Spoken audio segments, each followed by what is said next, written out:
You know, fear is a powerful emotion. It has the ability to stop us in our tracks, to paralyze us. You've heard of the stress response. There's fight, there's flight, but there's also freeze. But I've got good news. Fear is something we can understand. And if we are able to control it, to manage it, we can overcome it and set ourselves up for success. And that's what we're going to be talking about today, the fear of failure. Join me on this walk as we work towards being successful and setting ourselves up in a way that helps us move in that direction. Hey, this is Dr. Dwain Woode, and I'm glad that you're with me. Welcome back to day number 15 of my 100-day walk to consistency. I'm glad that you're here joining me on this journey as we build a better version, a more consistent, a more resilient version of ourselves as we set ourselves up for this incredible thing that we're working on, our health. Remember, before we dive in, that consistency is the key. It is one of your superpowers that sets you up for success. So join me as we continue this walk. I'll see you on the trail. Hey, welcome back. And I am on the beautiful campus of my alma mater, Oakwood University. And I am just leaving our church. We were doing some things there. I've got to go pick my son up soon. And I thought this is a great opportunity to go ahead and do our talk, our video for today, and to get our walking in, right? As I've said to you, hey, you can find any place, any space, right? Consistency says that, hey, it doesn't have to be perfect and it doesn't have to be the way it's scripted all the time, but it does have to be consistent, right? So we're working on consistency. And today we're talking about one of those areas that, frankly, is probably the biggest hindrance for a lot of people. And it is the fear of failure, fear of failure. Fear can be a motivator, but it also can be a paralyzer. Fear of failure is that overwhelming feeling of anxiety that you get when you think about doing something that doesn't succeed. Putting yourself in a space where you are exposed, and that's what we think, that we're exposed. And so we tend to not do things that will not work out because we're afraid of that, right? So there are a couple of key things that I want you to know as we think about fear of failure, key characteristics. One is that fear will make you avoid things. I just mentioned that sometimes there are things that we want to do that we don't do because we're afraid of that failure. And here's the thing, just like we've talked about before in a lot of the different sessions that we discuss, when you are afraid, you will avoid things that can help you move in a positive direction. I want you to think about, I always talk about, if you have a content within you, because I'm a content creator. If you've got a book, if you've got a song that's within you, then fear will make you avoid doing anything in the direction of being successful. And here's the kicker. The fact that you are avoiding doing anything in that area sets you up for failure already. Because if you're not careful, you will avoid writing. You will avoid thinking about writing. In fact, I'm going to tell you something here, a confession, right? So there is a project that I am working on, that I've actually been working on for about a year. And I finally got into a space where I've got some folks who are surrounding me and saying, hey, let's get this done. And I recorded the video and I put it together and I started practicing, started rehearsing what I was going to say. And as I listened to the video, I said, you know what? Nobody really wants to hear this. And so I practiced for a couple of days. I listened to the video and then I stopped. I avoided it. I knew I had to get back to it. There were some things I needed to do. there were some deadlines I needed to make, but I avoided it. And that's been 30 days ago, or a little more than 30 days. And here's the thing. Had I done it, maybe it wouldn't have worked out.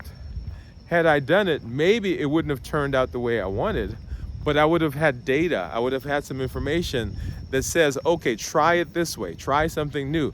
But because I avoided it, the time has gone by and I'm no further along. In fact, I've built it up in my head so much that it is probably harder now to go pick it up.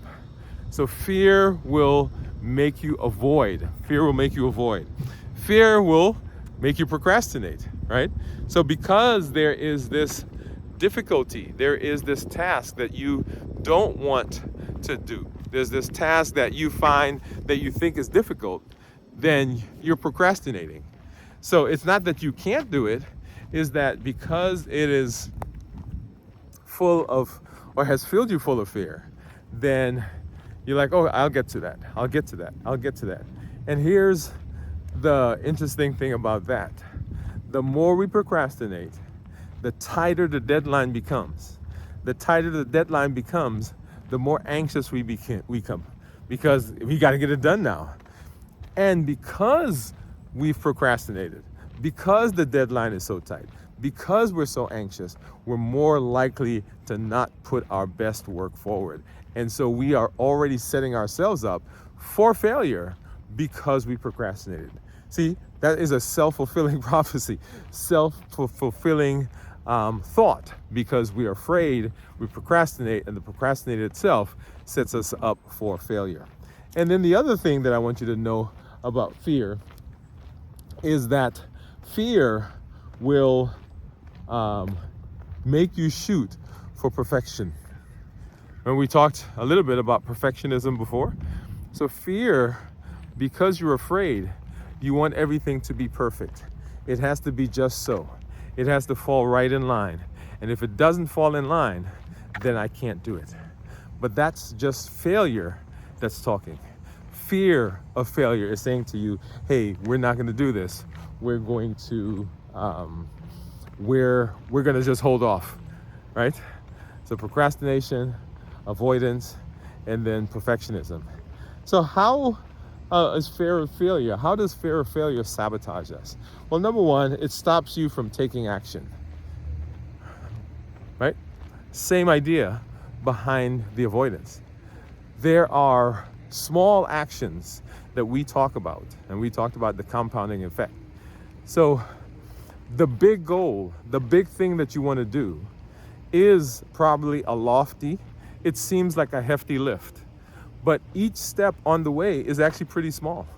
And if you've done a good job of chunking, of breaking, then if you do each of the little steps, not looking at the larger step, but making sure you're doing each of the little steps, then that leads you in the direction of success.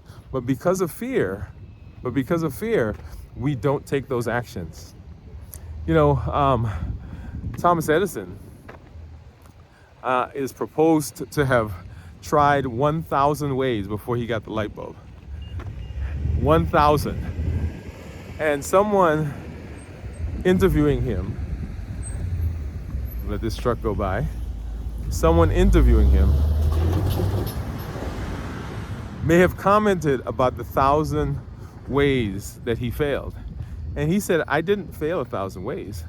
I just figured out 99 ways that it doesn't work. Notice what he did was he reframed this idea. So it wasn't a failure, but he just kept learning and learning and learning. And ultimately, he was able to get that. Michael Jordan said that he's missed more shots than he's gotten. I want you to go back and find that interview. Not the greatest, probably. Well, okay. Let me not go there, because I know some of you. There's a whole thing about who's the greatest, right? So one of the greatest. Let me say that one of the greatest basketball players in history, when asked how he's being successful, said, "Hey, I miss more than I ever make. But what we remember are the ones that he makes." So fear will make us avoid taking action. Fear will lower our confidence. Fear will lower our confidence. And so I don't know if you've ever been in a position where you've been asked to do something, or perhaps there is an application that's put out, a call for a paper, call for a speaker, call for a song, call for a book, call for some art. And you looked at it, and initially your brain said, let's do that. And then somehow you talk yourself out of it. Why? Fear of failure. Because fear decreases our confidence. It tells us, remember that negative self-talk that we talked about before? It begins pulling out that inner critic. And everything that possibly could convince you not to do that thing is what happens. That's what happens with fear. Fear is not a supporter of you. Fear is actually the place that you go that decreases your confidence. And our goal is to overcome fear. Fear also creates a cycle of inaction. Creates a cycle of inaction. Because you're afraid, then you don't take action in a certain place. That action leads to failure, and that failure decreases confidence. The decreased confidence now extrapolates, and it filters over into areas that have nothing to do with what you were originally fearful about, right? Because all of a sudden we've decreased your confidence, and when we decrease confidence, that affects all areas of our life. So see what happens? Fear trickles into other aspects of our existence, other aspects of our life, and that has significant ramifications, because that now affects how we are successful in so many different areas. So key points that I want you to know. So fear is a self-fulfilling prophecy. Fear is self-fulfilling prophecy. As I mentioned, if you don't take action, then by virtue of not taking action, then whatever it is that you wanted to do is going to fail. Not because you tried it and you failed, but because you did nothing. And so doing nothing sets you up for failure. So it is a self-fulfilling prophecy, a self-fulfilling cycle, if you will. And so we want to make sure that we are setting ourselves up for success in every possible way. Remember, this space that we're in is a space of growth. We are working on creating a space where we set ourselves up for the maximum benefit, the best way of being successful as we learn how to be consistent, right? So that's where we are in terms of our fear. So fear. Hey, how are you? Somebody just walking by. Where does fear of failure come from? And this, man, we can do so many different takes on this, so many different shows, because, well, let's back up, and let's go way back to the beginning. So when babies are born, one of the things that they learn to do is they learn to walk. And I think I mentioned before, I've never seen a baby say, hey, you know what? I tried to walk and I fell down twice and I'm just giving up. I'm not doing it anymore. They keep trying and keep trying and keep trying and keep trying. And even as parents and the people who are around them, we continue to encourage them to try and move faster and move better and say, come on, you can do it, right? So we're that coach, we're that cheerleader. But at some point, that child learns that there are things that they shouldn't try. Somewhere, they develop the fear. They develop the fear of failure. And I think often that actually comes from us, because we're afraid and we transfer that to our children. And so fear comes from past experiences, the first place. So things that have happened in the past, because it was painful, because it was embarrassing, because it separated us from people, because whatever the result was of that incident, that action, that activity, we have remembered that. That's the inner critic that I talk about all the time, right? So the inner critic remembers. It will keep track of the things or the places where you have been unsuccessful. So that's the inner critic, right? And so because of that history, now you continue to keep that as a point to say, okay, I should not become involved in that because I failed. So fear, number one, comes from our past experiences. Fear comes from external pressures. There are, like that child that I told you about that started learning how to walk. Where do you think they developed the fear from? From outside of themselves. So someone said, that's dangerous. Someone said you shouldn't do that. Someone said, don't try that. Someone said, hey, you're setting yourself up for failure. So society, our friends, our family, our job, our school, right? From all those places, there are external pressures that tell us that there are things that we shouldn't try, that we can't do, that we're not qualified for, right? So fear comes from past experiences, it comes from our external pressures, and it comes from this idea of perfectionism that we just talked about. When you try to be perfect, then you're not going to be perfect, for one. So by virtue of that, you're setting yourself up for failure, and that now reinforces the idea that it doesn't work, you can't do it, you shouldn't try it, and that ingrains, that builds that fear further. And there we go again, we're into that cycle. So see how insidious, see how insidious fear is? So how do we overcome fear of failure? One of the most powerful ways of overcoming fear of failure is reframing. It is this changing of our perspective on what just happened, or what is going to happen, or what we think will happen.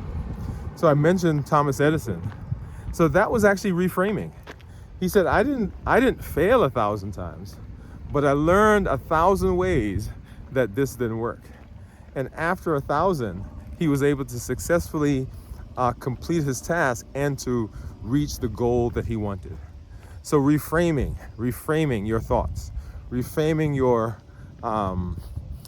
imagination sometimes, reframing what you think is happening. There is a statistic, and you'll hear more about that as we move into the new year. 91.4% of the things that we worry about never happens. And so reframing allows us to tap into the power that comes from knowing that most of what we worry about won't come true. And even the things that come true, we are able to successfully navigate most of them. Okay? So reframing, one way. Number two is we want to take small steps.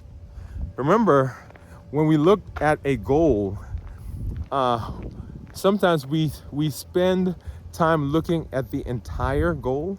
It is a lofty goal. It is a high goal. It is an ambitious goal.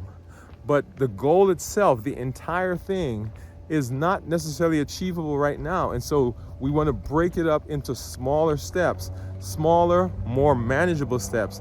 If we do that, then each step, the process, remember we're focusing on the process, each step is able to take us closer to our desired goal. So break it up into smaller steps, take smaller steps. If you want to lose weight, for example, don't focus on the 1,000 pounds or 100 pounds. I said 1,000, I was just being facetious. Focus on the first 5 pounds. How do I get there? And then once I get into each of those pounds, those 5 pounds, now the 5 pounds begin to add up. And when they add up, that leads me to the ultimate goal of whatever the weight is. Here in this space, right?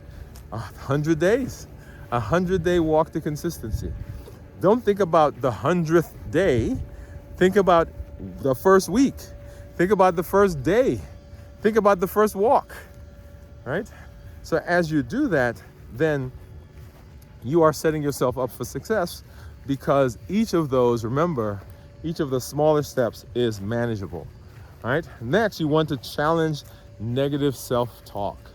I mentioned to you that many of the principles that we learn are principles that are applicable across the board in so many different areas of our lives. So negative self-talk, whenever something comes to mind that says, hey, I can't, challenge that. I never, right? When something comes that says, I never, challenge that thought, because there is rarely something that is ever, forever, never, right? So make sure that you are challenging all of those negative thoughts that may come to mind. And then focus on what you can control. Come on. That's that right there. There are things that are beyond your control. The weather is beyond your control. So if you're working on an exercise plan, and you say, hey, I'm gonna get up and I'm gonna go walking every morning. I'm gonna get up and I'm gonna be consistent. I'm gonna get up and I'm gonna do whatever the plan is. If there's a storm, you can't control the storm. And so you may have to shift. You may have to adjust what you do, how you do what you do. But the goal is not to make sure that it's perfect. The goal is to be consistent. And just like I'm doing now, right? I'm out here and just waiting, doing some stuff at the church, waiting to get my son. I decided, let's do it, right? Let's do the walk right here, right now. So be flexible, right? And it does not have to be perfect. Because if you're waiting for perfection, guess what? Yeah. That's a hard one. And that sets you up for further disappointment and for further erosion of your confidence and for further building of the fear, because now you've created a cycle that comes true, right? Because you've done it. You've created that cycle of failure. All right. So now that we've talked about this topic about fear of failure, here's your challenge. Your challenge for today is to identify one goal that you want. I want you to identify one goal that you have said, hey, this is something that I want to do. And I want you to take, number 2, take one action in that direction. Whatever it is, whatever the goal is, take one action in that direction. And number 3, I want you to write down the fears that come.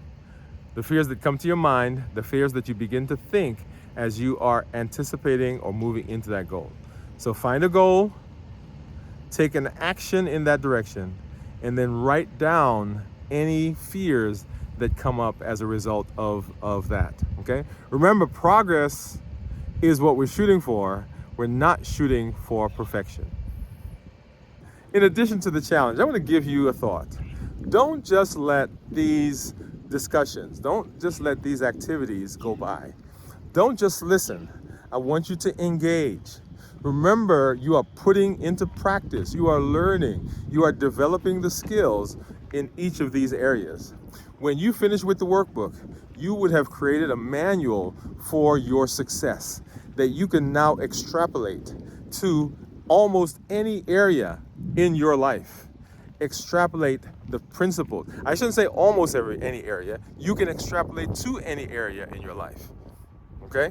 So you are setting yourself up for success. So make sure that you are doing the challenges. Make sure you're going through the workbook, because that sets you up for success. Remember, the journey is about progress. It is not about perfection. Hey, this is Dr. Dwain Woode. That's Woode with an E. The E stands for Endocrinology. Here I educate, I empower, and I encourage you to take charge of your health and your life, avoid complications, and be consistent. Thank you for joining me today, and we'll see you tomorrow for day number 16 in our 100-day walk to consistency. I'll see you on the trail.